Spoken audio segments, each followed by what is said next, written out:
ଆପଣ ମଳକଣ୍ଟକ ବିଷୟରେ କଣ ଦଉଛନ୍ତି କଣ ନ ଦଉଛନ୍ତି ତା ବିଷୟରେ କୁହନ୍ତୁ। ଓଡିଶାମାରୀ ଗଛ ଜାଣିଛନ୍ତି ବାପା? ଓଡିଶାମାରୀ ଗଛ ହଁ ଶୁଣିଛି, କିନ୍ତୁ ସେଇଟା କୋଉ ଭଳିକା କେମିତି ମୁଁ ତ ଦେଖିନି। ଏଠି ଦେଖ। ଆଚ୍ଛା ଆଚ୍ଛା, ଏଇ ଗଛ ତ ଆମର ବାରିକଡ ବାରିମାଳ ଖଳାମାଳ ସେ ରୋଡ କଡ କିନେ ଓଡା ତ ଚାରିଆଡେ ବାପା ଅଛି ଏ ଗଛ। ହଁ ରାଜା ଓଡିଶାମାରୀ। ଓଡଶମାରୀ। ହଁ ହେଲେ ଏଇ ଗଛ ଗୁଡାକୁ ମୁଁ ଶୁଣିଛି ହିନ୍ଦୀରେ ସତ୍ୟାନାଶୀ ବୋଲି କହୁଛନ୍ତି। ହିନ୍ଦୀରେ ସତ୍ୟାନାଶୀ। ଆଉ ସଂସ୍କୃତରେ ଆକୁ ଅଗ୍ରାଦୀ ମଧ୍ୟ କହୁଛନ୍ତି।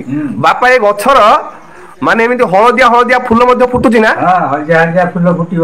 ଏମିତି କଣ୍ଟାରେ ଯୁକ୍ତ ଥାଇକି ଗୋଲ ଗୋଲ ଅଣ୍ଡା ବାଇକା ଫଳ ମଧ୍ୟ ହଉଛି ନା? ସେ ଫଳ ଭିତରୁ ସୋରିଷ ପରିକା କଳା କଳା ମଞ୍ଜି ମଧ୍ୟ ବାହାରୁଛି ନା? ଆଚ୍ଛା ଆଚ୍ଛା, ହେଲେ ମଳକଣ୍ଟକ ରୋଗରେ ଏ ଔଷଧର ଭୂମିକା କଣ? ଆର ଚେରୁଟାକୁ କାଟିବ। ଆଚ୍ଛା ମୂଳର ଚେରୁଟାକୁ ଆଚ୍ଛା ଆକୁ ଚନ୍ଦନ ଘୋରରେ ଭରିଦେଇକିରି ଘୋରିବ। ଆଚ୍ଛା ଘୋରିକିରି ତାର ମଳ ଦ୍ଵାର ଯୋଉ ବଳିଟାରେ ଆଚ୍ଛା ତାକୁ ନଗା ହବ। ଦିନେ ନଗେଇଲେ 5 ଦିନ ବନ୍ଦ କରାହବ। ଆଚ୍ଛା, ତାପରେ ଆଉ ଥରେ ଦିନଟେ ନଗେଇବ, ଆଉ ଥରେ 5 ଦିନ ବନ୍ଦ, ଏମିତି 8 ଥର ନଗା ହବ। ଓ ଆପଣ କହିବାର ଅର୍ଥ ହେଲା ଏହି ଗଛର ମୂଳର ଚେରକୁ କାଟିକିରି ଆଣିବ, ଆଣିକି ଆମର ଚନ୍ଦନ ଘୋରାରେ ଭଲ କରିକି ଘୋରିବ। ହେଲେ ମଳକଣ୍ଟକରେ ଯୋଉ ଅର୍ଷ ଆଉ ବଳି ବଳି ରହୁଛି କୋଳି ବାଗିଆ, ସେଇ କୋଳିରେ ଗୋଟେ ଥର ଲଗେଇବ।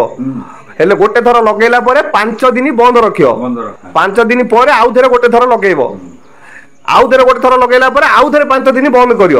ଏଇପରିକା 8 ଥର ଲଗେଇବ। 8 ଥର 5 ଦିନ ବନ୍ଦ ରଖିବ। ତାପରେ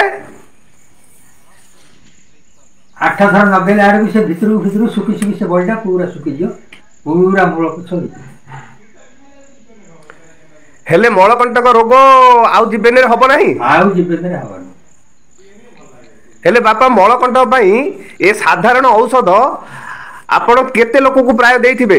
ମୋଠୁ ଶହ ଶହ ଲୋକ ନଉଛନ୍ତି। ଆଚ୍ଛା ଆଚ୍ଛା, ହେଲେ ଏ ଯୋଉ ମଳକଣ୍ଟକ ଏ ସହଜ ଔଷଧ ଆପଣ କୋଉଠୁ ଶିଖିଥିଲେ? ମୋର ଗୋସାଇଁ ବାପା ଦଉଥିଲେ। ଆଚ୍ଛା ତାଙ୍କେ ପଳେଇଲେ, ଆଚ୍ଛା ପଳେଇଲେ ମୁଁ ଏଇଟା ଦଉଛି। ଆଚ୍ଛା ଆଚ୍ଛା ଆଚ୍ଛା ଆଚ୍ଛା, ହେଲେ ଆପଣ ଏଇ ଯୋଉ ଭିଡିଓ ମାଧ୍ୟମରେ ଆପଣ ଏ ଯୋଉ ଗଛର ଜାନକାରୀ ଦେଲେ ମଳକଣ୍ଟକ ପାଇଁ, ବାପା ମୁଁ ଆପଣଙ୍କୁ ଅଶେଷ ଅଶେଷ ଧନ୍ୟବାଦ ଜଣାଉଛି। ଆପଣଙ୍କର ଏ ସାଧାରଣ ଜ୍ଞାନ ଦୁନିଆ ପାଇଁ ଅମର ହଉ। ଆଉ ଏଇ ଗଛର ଔଷଧ ଲୋକମାନେ ପ୍ରୟୋଗ କରି ରୋଗମୁକ୍ତ ହୁଅନ୍ତୁ। ହେଲେ ବାପା ଆପଣ କେବଳ ମଳକଣ୍ଟକ ପାଇଁ ଔଷଧ ଦଉଛନ୍ତି ନା ଆଉ କଣ ବିଷୟରେ ମଧ୍ୟ ଦଉଛନ୍ତି? ମଳକଣ୍ଟକରେ ଦଉଛି, 80 ପ୍ରକାର ବାତରେ ମଧ୍ୟ ଦଉଛି। ଆଚ୍ଛା ଆଚ୍ଛା ଆଚ୍ଛା ଆଚ୍ଛା, ହେଲେ ଏପରିକା ବହୁତ ଗୁଡାଏ ରୋଗରେ ଆପଣ ମେଡିସିନ ଦଉଛନ୍ତି। ପ୍ରତ୍ୟେକ ରୋଗରେ ଦିଆହଉଛି। ଆଚ୍ଛା ଆଚ୍ଛା ଆଚ୍ଛା, ହଁ ହଁ, ହଉ ହଉ ଠିକ ଆଉ ଅଛି। ଓଡିଶାର ଏଇଟା ଗ୍ୟାରେଣ୍ଟି କାମ, ସବୁବେଳେ ପାଇଁ ମୂଳ ପୋଛ। ପୁରା ସତ୍ୟ। ହଁ ଆଚ୍ଛା ଆଚ୍ଛା, ହେଲେ ଭାଇ ମାନେ ବାପା କହିବାର ଅର୍ଥ ହେଲା ଓଡୋସମାରି ଗଛର ଏଇ ଯୋଉ ଚେର ମଳକଣ୍ଟକରେ ପ୍ରୟୋଗ କରିବା ଦ୍ଵାରା ସତ୍ୟ ଗ୍ୟାରେଣ୍ଟି ରୂପରେ ସାରା ଜୀବନ ପାଇଁ ଏକା ଥରକେ ଭଲ ହୋଇଯାଏ।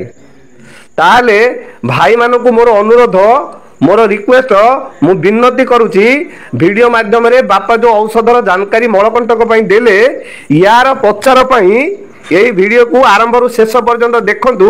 ଏଇ ଭିଡିଓକୁ ବାରମ୍ବାର ସେୟାର କରି ମଳକଣ୍ଟକ ରୋଗରେ ପୀଡ଼ିତ ରହିଥିବା ହଜାର ହଜାର ଭାଇ ଭଉଣୀ ମାନଙ୍କୁ ଏହି ରୋଗରୁ ମୁକ୍ତ କରନ୍ତୁ। ଯୋଉଥିରେ କି ଆପଣଙ୍କର ମଧ୍ୟ କଲ୍ୟାଣ ହୋଇପାରିବ, ବାପାଙ୍କର ମଧ୍ୟ କଲ୍ୟାଣ ହବ, ମୋର ମଧ୍ୟ କଲ୍ୟାଣ ହବ। ତାହେଲେ ଭାଇ ଭଉଣୀ ମାନେ ମୁଁ ଆପଣଙ୍କୁ ଅନୁରୋଧ କରୁଛି, ସାଇ ପଡିଶା ଗାଁ ଗଣ୍ଡା ଦେଶ ବିଦେଶ ଏଇ ଔଷଧର ଜାନକାରୀ ନିଶ୍ଚୟ ଦିଅନ୍ତୁ, ନିଶ୍ଚୟ ଦିଅନ୍ତୁ।